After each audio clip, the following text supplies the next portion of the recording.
Hello friends, welcome back to PCM world. तो friends, जैसे कि ना आप सब लोगों के काफ़ी सारे कमेंट्स आ रहे थे एंड काफ़ी सारे जो कि अभी मतलब वैकेंसी 2023 में जो मतलब जीडीएस की अभी वैकेंसी आने वाली है, जिसमें जो भी कैंडिडेट अपना फॉर्म अप्लाई करने वाले हैं उनके मन में डाउट आ रहा होगा कि जीडीएस में जैसे कि वैकेंसी निकलती है बीपीएम की, एबीपीएम की, डाक सेवक की। तो ये कौन होते हैं, इनके क्या काम होते हैं, इनके वर्किंग आवर्स कितने होते हैं, इनकी सैलरी कितनी होती है। अगर हम लोग अपनी प्रेफरेंस में डालें रजिस्ट्रेशन के टाइम, तो हम लोग अपनी फर्स्ट प्रेफरेंस क्या डालें, बीपीएम डालें, एबीपीएम डालें या डाक सेवक डालें। और अगर हम सिलेक्ट हो जाते हैं एज ए बीपीएम तो हमारे क्या कुछ काम रहेंगे, अगर हम एज ए एबीपीएम सिलेक्ट हो जाते हैं देन हमारे क्या कुछ काम रहेंगे, हमको क्या काम करने होंगे एंड हमारे वर्किंग आवर्स क्या रहने वाले हैं। साथ के साथ में थोड़ी बहुत डिटेल सैलरी की, बीपीएम की सैलरी कितनी होती है, एबीपीएम की सैलरी कितनी होती है, डाक सेवक की सैलरी कितनी होती है। और ये सभी टॉपिक हम आज की वीडियो में डिस्कस करने वाले हैं। साथ के साथ में आपको इस वीडियो के लास्ट में पता लग रहा होगा कि आपके लिए सुइटेबल पोस्ट कौन सी है, बीपीएम है, एबीपीएम है या फिर डाक सेवक है। आप अपनी प्रेफरेंस में सबसे फर्स्ट प्रेफरेंस आप किसको दे सकते हो। तो बिना किसी देरी के फ्रेंड्स, हम आज की वीडियो को स्टार्ट करते हैं। वीडियो को स्टार्ट करने से पहले अगर आप हमारे चैनल पे नए हैं तो मेरे चैनल को सब्सक्राइब कर लो, साथ साथ में बेल आइकन को प्रेस कर लेना है। एंड अगर आपको आज की वीडियो अच्छी लगी तो वीडियो को लाइक करें, ज्यादा शेयर करें। एंड चलिए फ्रेंड्स, हम आज की वीडियो को स्टार्ट करते हैं। तो आज की वीडियो में जैसे कि फ्रेंड्स हम लोग बीपीएम जो कि ब्रांच पोस्ट मास्टर होते हैं उसके हम लोग वर्क प्रोफाइल डिस्कस करने वाले हैं। साथ के साथ में ABPM assistant branch post master उनके भी वर्क प्रोफाइल हम लोग यहाँ पे कंसीडर करने वाले हैं। साथ के साथ में आएंगे हमारे पास डाक सेवक। और आज की वीडियो में आपको पता चल रहा होगा कि एबीपीएम एंड डाक सेवक में क्या डिफरेंस होता है, वो भी हम आज की वीडियो में आप लोगों का ये डाउट भी क्लियर करेंगे। तो सबसे पहले हम लोग बात करते हैं वर्क प्रोफाइल ऑफ बीपीएम यानी कि ब्रांच पोस्ट मास्टर। तो ये जो जीडीएस के अंदर ही तीन वैकेंसीज निकलती हैं, बीपीएम की, एबीपीएम की एंड डाक सेवक की, जिसमें से कि फर्स्ट होता है हमारे पास बीपीएम। ये होते हैं ब्रांच पोस्ट मास्टर। तो अभी आपके जब सबसे पहले तो मैं आपको एक एग्जांपल देता हूँ कि अगर हम डिपार्टमेंट ऑफ पोस्ट में देखें जहाँ से बिजनेस होता है, मतलब कस्टमर हैंडलिंग की पॉइंट ऑफ व्यू से अगर हम देखें तो सबसे नीचे होता है एक बीओ, जिसका कि फुल फॉर्म होता है ब्रांच ऑफिस। एंड उससे ऊपर होता है एक एसओ। ये जो मतलब बीओ होता है ना, ये विलेज वाले एरिया में होता है, यानी कि पेंडू इलाके में, ग्रामीण इलाकों में होता है। एंड उसके बाद में जो इसमें मतलब बीओ में काम करते हैं वो होते हैं जीडीएस। इसमें हमारे पास बीओ में एक बीपीएम होता है एंड एक एबीपीएम होता है। अगर किसी मतलब बीओ में अगर काम ज़्यादा है तो वहाँ पे एक से ज़्यादा एबीपीएम भी हो सकते हैं, बट बीपीएम जो है वो एक ही रहेगा एक बीओ में। उसके बाद में हमारे पास आता है इससे ऊपर सब ऑफिस, जिसको कि हम शॉर्ट फॉर्म में एसओ बोलते हैं। वहाँ पे हमारे पास एक एसपीएम होते हैं, सब पोस्ट मास्टर। एंड ये बीओ से ऊपर होता है एंड जो मतलब सिटी मेट्रो इलाका होता है ये वहाँ पे होता है, ठीक है ना। तो हमारे पास जैसे कि उसमें होता है एक एसपीएम होता है, एक होता है वहाँ का पोस्टमैन एंड एक होता है एमटीएस। तो इनके काम जो है वो मतलब अलग अलग, जैसे कि एसपीएम का कैश से रिलेटेड सारा काम होता है, पोस्टमैन का जो होता है वो सारा मतलब डाक वगैरह देखने का काम होता है, जो एमटीएस का होता है वो सॉर्टिंग ऑफ मेल्स एंड वो मतलब मल्टीटास्किंग है। वो एसपीएम को भी मदद करता है, वो पोस्टमैन को भी मदद करता है, दोनों को हेल्प करता है वो उनके कामों में। उसके बाद में सब ऑफिस से ऊपर होता है हेड ऑफिस। और हेड ऑफिस मतलब एक किसी बहुत बड़े शहर में या फिर अगर हम कहें एक डिस्ट्रिक्ट में मतलब एक होता है हेड ऑफिस, या फिर एक बहुत बड़े अगर हम कहें तहसील में एक हेड ऑफिस होता है। एंड इसमें तो मतलब बहुत कर्मचारी काम करते हैं, एसपीएम होते हैं। उसके बाद में नीचे पता नहीं कितने पीए वगैरह होते हैं, जो कि अलग अलग अगर हम कहें कि सेक्शंस में बटे होते हैं, अलग अलग सेक्शंस के हेड होते हैं जो कि वहाँ पे कस्टमर हैंडलिंग करते हैं। एंड हेड ऑफिस से ऊपर होता है divisional head office. Divisional office जहाँ पे हमारे एक एरिया के एसपी बैठते हैं, सुपरिटेंडेंट ऑफ पोस्ट, इंस्पेक्टर बैठते हैं, inspector of post, IPO and काफ़ी सारे पीए वगैरह बैठते हैं, जिनका की काम होता है जीडीएस की ज्वाइनिंग करवाना एंड बीओ के काम वगैरह को देखना। एंड अलग अलग मतलब वो एक एक सब सेक्शंस के हेड होते हैं, जैसे कि उसमें जो पीए होता है उसमें से एक हो गया हमारे पास पीओएसबी से रिलेटेड जो काम है उसका हेड हो गया, एक हो गया आईपीपी से रिलेटेड जो काम है एक उसका हेड हो गया, एक हो गया हमारे पास आरपीएलआई जैसे कि रूरल पोस्टल लाइफ इंश्योरेंस होता है उसका हेड हो गया, एक पीएलआई का हेड हो गया। तो ऐसे मतलब अलग अलग करके डिवीजन ऑफिस में अलग अलग सब सेक्शंस के सब मतलब जो हमारे पास कैटेगरीज होती है in the business of BO, उसके अलग अलग हेड वहाँ पे होते हैं। अगर आपको कोई हेल्प चाहिए होती है तो वो आपको डिवीजन ऑफिस से ही मिलती है। एंड अभी आने वाली वैकेंसी जीडीएस की निकलने वाली है, सो वहाँ पे आप लोगों ने फॉर्म अप्लाई करना है एंड वहाँ पे आप लोग क्या प्रेफरेंस डालोगे उसके हिसाब से आप लोग अभी देखो कि जो बीपीएम होता है उसका फुल फॉर्म होता है ब्रांच पोस्ट मास्टर। अभी अगर मैं आपको एक सिंपल सा बताऊं तो एक जैसे कि बैंक में ब्रांच मैनेजर होता है, एज इट इज़ यहाँ पे ब्रांच पोस्ट मास्टर होता है। अभी आपका जो काम है आपको एक मैं बता दूं कि जो आपका बीओ है ना, आपको उसको संभालना है, पूरा मेंटेन करना है। आपका मैनेजर वाला रोल है, आपके नीचे एक एबीपीएम काम कर रहा होगा। अगर आपका बीओ में ज़्यादा काम है, ज़्यादा बिजनेस है, देन एक से ज़्यादा एबीपीएम भी आपके नीचे काम कर रहे होंगे।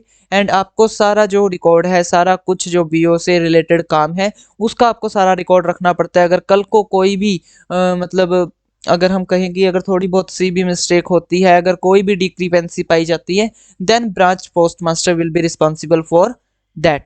सो सबसे पहले तो यहाँ पे आ गया मेंटेनेंस ऑफ जर्नल रिकॉर्ड। तो अभी पीओएसबी की काफ़ी सारे अकाउंट्स वगैरह ओपन होते हैं, शायद आपको पता हो कि पोस्ट ऑफिस में अभी अकाउंट्स भी ओपन होने लग गए हैं। उसमें अलग अलग स्कीम्स के तहत सुकन्या स्कीम हो गई, आरडी हो गई, टीडी हो गई, एसबी के अकाउंट हो गए, तो काफ़ी सारी स्कीम्स के तहत वहाँ पे पासबुक्स वगैरह जनरेट होने लग गई है, अकाउंट्स वगैरह ओपन होते हैं। आरपीएलआई होती है लोगों की, पीएलआई होती है postal life insurance, rural postal life insurance, तो काफ़ी सारी स्कीम्स के अंडर हमारे पास यहाँ पे अकाउंट्स ओपन किए जाते हैं इन द ब्रांच ऑफिस, मतलब इन द पोस्ट ऑफिस। अभी आप एक जीडीएस के लिए जैसे कि अप्लाई करोगे, तो जो बीपीएम है ये सिर्फ और सिर्फ एक बीओ में बन सकता है। अगर आप बीओ में अप्लाई करते हो, ओनली देन आप बीपीएम बन सकते हो। अदरवाइज अगर आप किसी एसओ में जाना चाहते हो, अगर आप किसी हेड ऑफिस में जाना चाहते हो, देन आप वहाँ पे या तो एबीपीएम सेलेक्ट होगे या फिर डाक सेवक सेलेक्ट होगे। तो जो बीपीएम होता है वो सिर्फ और सिर्फ ब्रांच ऑफिस में होता है, यानी कि बीओ में ही होता है। अभी इसका सबसे पहले जैसे काम हो गया, आपने पासबुक वगैरह जनरेट कर दी, अकाउंट्स ओपन कर दिए।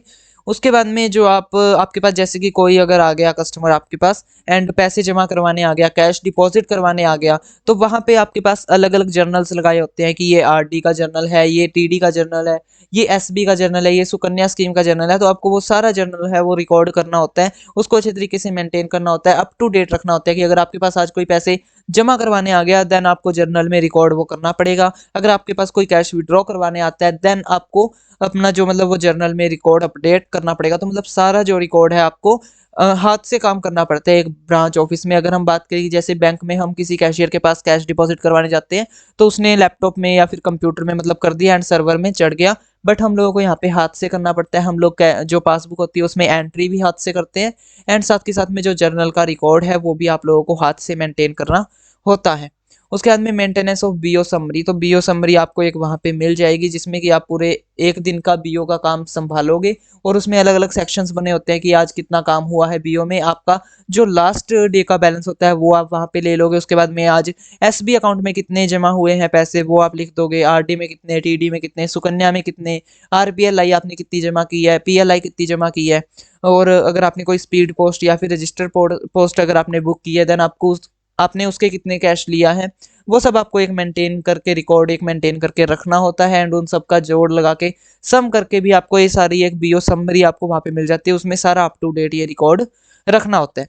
उसके बाद में मेंटेनेंस ऑफ बीओ स्लिप, तो जैसे कि बीओ स्लिप में आपको बता दूं कि जब आप किसी एक दिन का स्पेसिफिक डे का जब आप अपने ब्रांच ऑफिस में काम करते हो, देन आप उसकी पूरी जो मतलब रिपोर्ट है, जो उसका पूरा रिकॉर्ड है, वो आप अपने बीओ में भी रखते हो। साथ के साथ में एक उसकी पूरी रिपोर्ट बना के आपको भेजनी होती है सब ऑफिस में ऑन द डेली बेसिस। ऐसे नहीं चलेगा कि आपने 2 दिन की इकट्ठी दे दी, आपने हफ्ते की इकट्ठी दे दी, नहीं, आपको डेली बेसिस के ऊपर एक रिपोर्ट तैयार करके अपने सब ऑफिस में देनी होती है कि आज मैंने बीओ में ये काम किया है। एंड उसके रिलेटेड आपको एसओ से एक बीओ की स्लिप मिलती है कि आज इस बंदे ने ये काम किया है एंड इसके पैसे इतने जमा हुए हैं, मतलब आपके पास कैश कितना है उसका पूरा रिकॉर्ड रखा जाता है। एसओ की तरफ से आपका जो कैश है वो मैच होना चाहिए, और आपके जर्नल में आपकी बीओ समरी में जितना कैश है वो मैच होना चाहिए। साथ के साथ में जो आपको एक आरआईसीटी दर्पण डिवाइस मिलेगा, उसमें भी आपका जो कैश है, उसमें जो आपकी एंट्री है वो सब मैच होनी चाहिए। उसके बाद में अपडेशन ऑफ ऑल पीओएसबी पासबुक्स, तो अपडेशन का मतलब ये है अगर आपके पास कोई कैश डिपॉजिट करवाने आ गया, देन आपको कैश डिपॉजिट करके अगर वो पासबुक बंदा साथ में लाया, देन आपको वो अपडेट करनी है पासबुक, उसमें एंट्री चढ़ानी है। अगर वो पासबुक नहीं लाया तो आपके पास जो मतलब डिपॉजिट फॉर्म होते हैं ना, वाउचर होते हैं, उसका जैसे कि हम लोग बैंक में जाते हैं, वो एक हिस्सा अपने पास रख लेते हैं, एक हिस्सा स्टैंप लगा के कस्टमर को दे देते हैं। तो आपको आपने एज इट इज काम करना है, अगर कोई पासबुक ले आया देन आप साथ के साथ में एंट्री कर दो। अगर कोई पासबुक कस्टमर आपका नहीं लेके आया, देन आप अपने पास एक रिकॉर्ड रखोगे एंड एक जो मतलब उसका पेन होता है वो आप दोगे स्टैंप लगा के कस्टमर को, कि उसको पता है कि हाँ इतने पैसे आज रिसीव हुए हैं, और उसके ऊपर आपके साइन भी होते हैं क्योंकि आप उसके लिए रिस्पॉन्सिबल हो। उसके बाद में ओपनिंग ऑफ अकाउंट्स, आपको अकाउंट्स ओपन करने के लिए बोला जाता है, और मतलब आप लोगों को अकाउंट्स ओपन करने ही होते हैं। आप लोग जैसे कि अभी हम लोगों को भी बोला जाता है कि आप हर मंथ 50 अकाउंट्स ओपन करो, बट 10 से 15 अकाउंट ओपन कर दो, काम चल जाता है, कोई दिक्कत नहीं होती। अकाउंट्स ओपनिंग में इतने ज़्यादा कोई दिक्कत नहीं होती, टारगेट वगैरह में भी इतनी ज़्यादा कोई दिक्कत नहीं होती। एंड आपने सुना होगा जीडीएस को बहुत टारगेट मिलते हैं, बीपीएम को ये टारगेट मिलता है, वो टारगेट मिलता है, कुछ नहीं मिलता। एंड एक मैंने ट्रिक बता रखी है कि आप टारगेट्स को कैसे अचीव कर सकते हो, उसके ऊपर मैंने सेपरेट वीडियो बना रखी है, और उस वीडियो का लिंक आपको यहाँ पे आई बटन पे डिस्क्रिप्शन बॉक्स में मिल रहा होगा, तो आप जरूर से चेकआउट कर लेना। और आप लोगों को यार ये सब बातें ना, मतलब किसी भी वैकेंसी से रिलेटेड रजिस्ट्रेशन फॉर्म भरने से पहले ये सब बातें पता होनी चाहिए, ठीक है ना। उसके बाद में increase business of branch office आपको बोला जाएगा, अगर आपके ब्रांच ऑफिस में बिल्कुल भी काम नहीं है, देन आपको वहाँ पे जाके बिजनेस इंक्रीज करना है। मतलब ये है कि अगर आप वहाँ पे बैठ रहे हो, अगर आप सैलरी ले रहे हो, तो आप उतना तो कमा के दो जितनी आप सैलरी ले रहे हो कम से कम गवर्नमेंट को। इसलिए आपको लगाया गया है कि आप ब्रांच ऑफिस में जाके जो बिजनेस है उसको इंक्रीज करो, उसको बढ़ाओ। एंड अगर मैं आपको एक लाइन में कहूँ कि ब्रांच पोस्ट मास्टर का क्या काम है, तो full work of bank clerk. Bank clerk जो भी काम करता है वो आपको सारा काम करना रहेगा। प्लस यहाँ पे आप ऐड कर लेना कि जो भी आपकी बीओ की सारी रिस्पॉन्सिबिलिटी होती है, जो भी एक बैंक मैनेजर का काम होता है, साथ के साथ में आपको वो भी यहाँ पे करना होगा। एंड यहाँ पे जो आपके वर्किंग आवर्स रहने वाले हैं वो रहने वाले हैं ओनली 4 घंटे के। काफ़ी सारे बीओस के 9 से लेकर 1 बजे तक होता है, बट हमारे बीओ का 10 से 2 है। सो ये अलग अलग टाइम जो है वो वेरी करती रहती है। एंड मेनली जो आपके बीओ का टाइमिंग होता है वो 4 ही घंटे का होता है। सो आपको यहाँ पे कोई भी दिक्कत नहीं आने वाली है अपने काम के अकॉर्डिंग। एंड जब भी मतलब इसका नोटिफिकेशन भी आएगा जीडीएस की वैकेंसी का, उसमें भी ये मेंशन होता है कि बीपीएम हो चाहे एबीपीएम हो, इनकी जो ड्यूटी है वो 4 घंटे की होती है। एंड आपको 4 घंटे की ड्यूटी के हिसाब से पे स्केल मिलता है। एंड अगर हम ब्रांच पोस्ट मास्टर की एक सैलरी की बात करें, तो इनकी जो सैलरी रहती है वो 16 से 17 हज़ार के बीच बीच में रहती है। एंड पूरी एक जैसे कि आप लोगों की सैलरी स्लिप के ऊपर जो बीपीएम की सैलरी स्लिप होती है उसके ऊपर मैंने सेपरेट वीडियो बना रखी है। उस वीडियो का लिंक आपको यहाँ पे आई बटन डिस्क्रिप्शन बॉक्स में मिल रहा होगा, आप जरूर से चेकआउट कर लेना कि बीपीएम की कैश इन हैंड सैलरी क्या कुछ रहने वाली है। उसके बाद में अभी हम आगे बढ़ते हैं, work profile of ABPM assistant branch post master. तो ये जो एबीपीएम होते हैं ये सिर्फ और सिर्फ ब्रांच ऑफिस में ही होते हैं। एक बीओ में सिर्फ एक बीपीएम होता है, एंड उसके अंडर नीचे एक या एक से ज़्यादा एबीपीएम भी हो सकते हैं। अगर आपके बीओ में काम ज़्यादा है देन एक से ज़्यादा बीपीएम होंगे। एंड अगर आपके बीओ में काम बिल्कुल भी नहीं है तो आपको क्या पता वहाँ पे एबीपीएम ना भी मिले। क्योंकि अगर आपका मतलब जहाँ पे अभी आपकी पोस्टिंग हुई है, मान लो अगर वो विलेज, अगर आपके जहाँ पे मतलब सिलेक्शन हुआ है, अगर वो विलेज छोटा है, अगर ज़्यादा बड़ा नहीं है, उसकी जुरिडिक्शंस ज़्यादा नहीं है, तो वो सिंगल हैंडेड बीओ होता है, जहाँ पे कि बीपीएम को ही सारा काम करना होता है, एबीपीएम का भी एंड बीपीएम का भी। बट अगर आपका जो मतलब बीओ है अगर वो डबल हैंडेड है, मतलब अगर आपका बीओ की जुरिडिक्शंस है, अगर वो विलेज ज़्यादा बड़ा है, तो आपको वहाँ पे आपका जो बीओ है वो मतलब डबल हैंडेड होगा। एंड वहाँ पे आपको एक बीपीएम दिया जाएगा, एक आपको एबीपीएम वहाँ पे प्रोवाइड करवाया जाएगा। अभी आपका जो बीओ है वो मतलब सिंगल हैंडेड है या फिर डबल हैंडेड है, इनमें क्या कुछ डिफरेंस होता है इसके ऊपर मैंने सेपरेट वीडियो बना रखी है। उस वीडियो का लिंक आपको यहाँ पे आई बटन पे बॉक्स में मिल रहा होगा। बाकी इसके ऊपर एक लेटेस्ट वीडियो भी बहुत जल्दी आने वाली है, तो अगर आपने चैनल को अभी तक सब्सक्राइब नहीं किया तो फटाफट से सब्सक्राइब करके रख लो, क्योंकि ऐसी बहुत सारी इन्फॉर्मेटिव एंड इंटरेस्टिंग वीडियोस मेरे चैनल के ऊपर आने वाली है। अभी उसके बाद में अगर हम यहाँ पे बात करें कि एबीपीएम की वर्क प्रोफाइल क्या है, तो इनका जो मतलब वर्क प्रोफाइल है कैरिंग ऑफ मेल्स फ्रॉम सब ऑफिस। तो जैसे कि मैंने आपको बताया कि बीओ से ऊपर सब ऑफिस होता है, तो वहाँ पे सारी जो डाक होती है एक बीओ को जो डिस्पैच की जाती है वहाँ पे वो मतलब एक रख दी जाती है। एंड वहाँ से सब ऑफिस से मेल्स लाने का काम एबीपीएम का रहता है कि आप एसओ जाओ एंड वहाँ से मेल लेकर आओ। उसके बाद में आपके बीओ की जितनी भी जुरिडिक्शंस है, आपके बीओ के अंडर जितने भी विलेज आते हैं, उन सब विलेज के अंडर उन सब के विलेज के मतलब जितना भी एरिया है उस विलेज का, वहाँ पे एक एबीपीएम की रिस्पॉन्सिबिलिटी है कि वो सभी जो मेल्स हैं उनकी डिलीवरी करे। अगर आपका जो मतलब जैसे कि विलेज अगर कुछ ज़्यादा ही बड़ा है, तो आपको एक और एबीपीएम मिल जाएगा फॉर हेल्प, और उनको मतलब एरिया जो है वो बांट दिया जाएगा। बट अगर छोटा ही विलेज है, ज़्यादा बड़ा नहीं है, मीडियम सा विलेज है, देन एक ही एबीपीएम को सारा ये काम करना रहता है। उसके बाद में delivery of males on right time. तो आप लोगों को जो मेल्स की डिलीवरी है वो राइट टाइम करनी पड़ेगी, क्योंकि अगर हम बात करें मेल्स में तो ज़्यादा तो देखो और कोई चिट्ठी तो आती नहीं है आजकल, जैसे कि पहले लोग भेज देते थे बातें करने के लिए, और आजकल मोबाइल चले हुए हैं, आप सब लोगों को पता है कि वैसे चिट्ठी वगैरह ज़्यादा नहीं आती है। बट जो कोर्ट वगैरह की चिट्ठी होती है, कचहरी से चिट्ठी होती है, एडवोकेट्स वगैरह से चिट्ठी होती है, तो वो आपको मतलब एक वो हाँ आपका एक रिस्पॉन्सिबिलिटी वाला काम बन जाता है, क्योंकि वो आपको at the right time delivery करनी पड़ती है, सेम डे डिलीवरी करनी पड़ती है। एंड साथ के साथ में उसी पर्सन को करनी पड़ती है जिसके नाम से वो चिट्ठी आई है, अदरवाइज आप उसकी डिलीवरी नहीं कर सकते हो। एंड ऐसी ही जो रजिस्टर्ड मेल्स होती हैं उनके लिए आपको कुछ मतलब ऐसी सावधानी बरतनी चाहिए। उसके बाद अगर हम यहाँ पे बात करें तो राइट टाइम का मतलब यही है कि आपको सेम डे डिलीवरी करनी होती है। अगर डिलीवरी हो जाती है देन ओके, वरना आप उसको वापस भी दे सकते हो, बट उसके लिए भी आपको रीज़न होना चाहिए कि आप वापस दे रहे हो। ऐसे नहीं है कि आपके पास 10 चिट्ठी आई तो उसमें से अगर आपने 7 वापस कर दी, 3 डिलीवरी कर दी, तो ऐसे भी नहीं चलता। आप एक एबीपीएम हो, आपको अपना काम अच्छे तरीके से करना होगा। एंड जब तक आप 10 की 10 चिट्ठी मतलब वहाँ पे नहीं कर देते हो डिलीवर, तब तक आपको एक अच्छा एबीपीएम नहीं माना जाएगा। क्योंकि हाँ, मतलब शुरू-शुरू में सबको थोड़ी बहुत मुश्किल आती है, बट हौले-हौले करके आप सीख जाओगे, सब कुछ आपको ईज़ी लगने लग जाएगा। शुरू-शुरू में थोड़ी बहुत आपको प्रॉब्लम आ सकती है। उसके बाद में मेंटेनेंस ऑफ मेल लिस्ट, आपको सब ऑफिस से एक मेल लिस्ट जनरेट करके दी जाती है, जिसके ऊपर आपके आर्टिकल्स के नंबर लिखे होते हैं, उनका नेम कि वो आर्टिकल किसके लिए आया है, एंड उसी मेल लिस्ट के ऊपर आपको साइन लेने होते हैं कस्टमर को कि जिसको आप अपनी मेल्स जो है वो डिलीवर कर रहे हो, एंड उसकी आपको मेंटेन मतलब वो करनी होती है मेल लिस्ट। क्योंकि अगर कल को आपने किसी को मान लो वो चिट्ठी जो है, वो जो डाक है, वो अगर आपने किसी और को दे दी, उसके ही घर वाले को दे दी, एंड उसको मिली नहीं, तो जो मतलब स्पेसिफिक पर्सन के नाम से वो डाक आई थी, और अगर वो आपसे आके पूछे कि आपने किसको दिया है, ताकि आप दिखा सको कि मैंने इसको दी है, इतनी तारीख को दी है, ये उसके साइन है, एंड मतलब आप अगर जौन सी रजिस्टर होती है वो तो एड्रेस ही स्पेसिफिक होती है, मतलब जिसके नाम से आती है सिर्फ और सिर्फ आपको उसकी देनी होती है। बाकी स्पीड पोस्ट में कोई चक्कर नहीं होता,